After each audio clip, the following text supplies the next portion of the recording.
All right, hello wine drinking people. Time for more of what I've had to drink yesterday. Getting caught up here with a busy year, 2013, of drinking going on in the store. And we caught up with one of the top importers of French wines. I guess they have some German wines also. We had French and German wines this afternoon.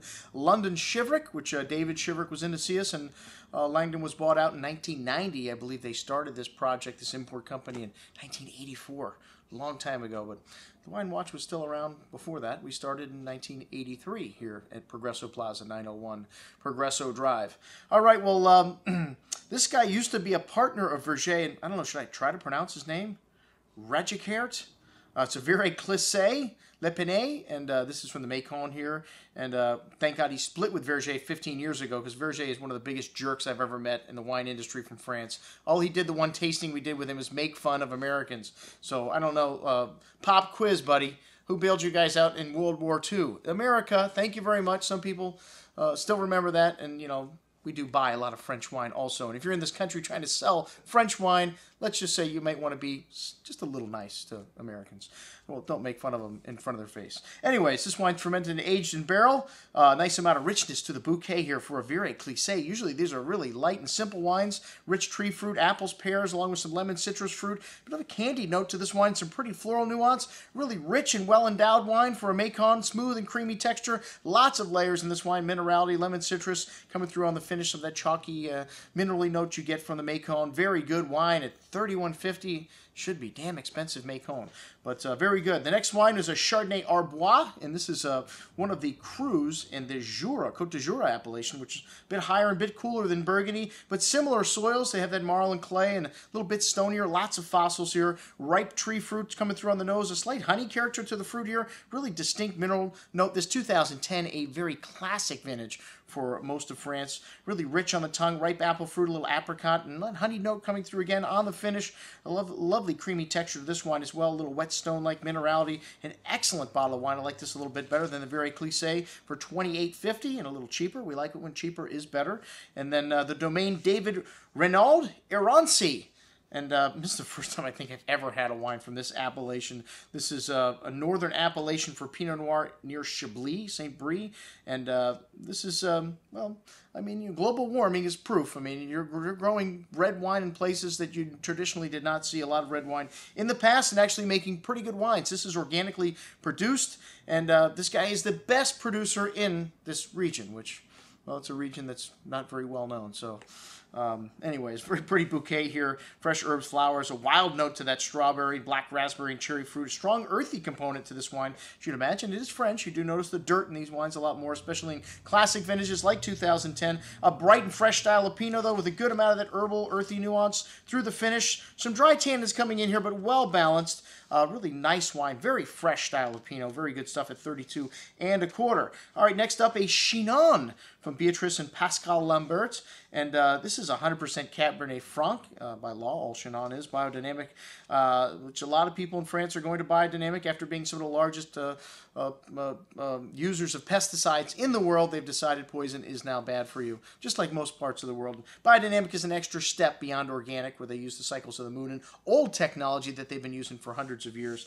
And, well, you really do make better wine if you don't poison the vines. Anyways, this wine has a lovely dark raspberry, blackberry fruit, pretty violet floral notes, light herbaceous, dilly kind of quality, bright and fresh on the tongue. One of the things we love about Cabernet Franc from the Loire Valley, which wonderful freshness, a really unique wine, that floral and herbal nuance coming through on the finish, as well as some tannins. This is a very tannic grape, but lovely balance to this wine. Enough fruit to match it. Very good stuff. All right, the Domaine de la Solitude, Chateauneuf de Pape. This winery was started in 1535. Wow, been with the same family ever since.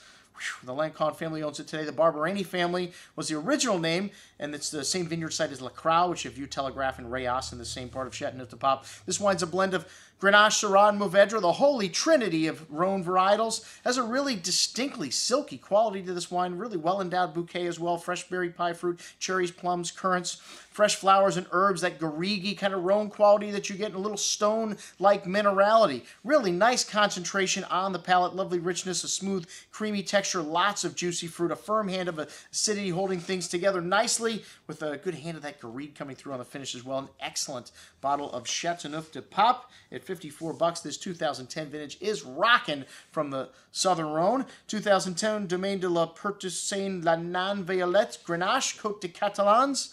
Man, that's a tongue twister. All right, well, this is from Maury in the Roussillon. You have deep schist outcroppings here, just like in the Priorat. This is 100% Grenache. You see a lot of Vin de Natural made in this area here, but less and less than that is being made now. We like dry wines. This vine also is battered by the wind here. That's the name, Purple Dwarf, because the vines stay very close to the ground. And this is a new IGP.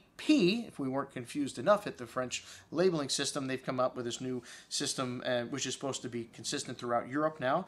A slightly roasted quality here to the berry pie fruit, really grapey, pretty floral notes, animal quality as well coming through, and that distinct slate-like minerality shining, and nice complexity coming through on the nose. Very rich and intense on the palate, a lot of sweet, dark berry fruit, smooth, silky texture, chewy, but still has good freshness and balance. This is a really pretty wine. Those floral notes and slaty minerality coming through on the finish. For 30 bucks, the wine of the day. Most excellent juice. Man, it's amazing the value you can find in the south of France. Next up, the Fin d'Amour, Vin de Pays from the same area. This is David Shiverick's wine. When he found this producer, he decided to go out and buy land here. He's good friends with David Finney, who's also purchased land down here. And Rijckaert from the winery above makes this wine. It's 2/3 Grenache and 1/3 Carignan. And he bought this vineyard back in 2007. It's a second vintage for David. A really big and seductive wine on the nose. Lovely ripe cherry, black cherry liqueur, sweet tobacco, soy, dark spices. Really complex bouquet of aromas. And that slate-like minerality also shining through. Really lovely bouquet with this wine. And opens up as the wine, I let it sit in the glass. A lot of times I'll just pour all the wines and go back and taste through them hours later. This wine, a real blockbuster and coming through on the palate with a lovely silky texture, a cornucopia of spice and mineral nuance from the nose, and big and chewy, but this wine still got balance and freshness at over 15% alcohol. We call that very effective wine here at the Wine Watch, but most excellent at $40.50. Well, the Pertusaine is $10 cheaper. I mean, just as good. Both of those wines, so rockin' wines for under 50 bucks. All right, and we finished off with the little German vine. Yes, Max Ferdinand Richter, Mulheimer Sonnenlay from the Mosel. Sunny Slate Stone is what the vineyard name means, and I'm really excited about my first trip to Germany coming up on April 30th through May 5th. This one has this lovely peach and lemon lime citrus fruit along with some white flowers. Really fresh, some of that slate-like nuance minerality coming out in this. Really lovely concentration and richness on the palate with nice fruit, fresh acidity, strong mineral presence, and a light spritz and a lovely sweet tart-like fruit. A very good bottle of Riesling for $22.50. That's what I had to drink with David Shiverick. I'm your host, Andrew Lampasoni, signing off for the Wine Watch, saying remember, always drink the good stuff first.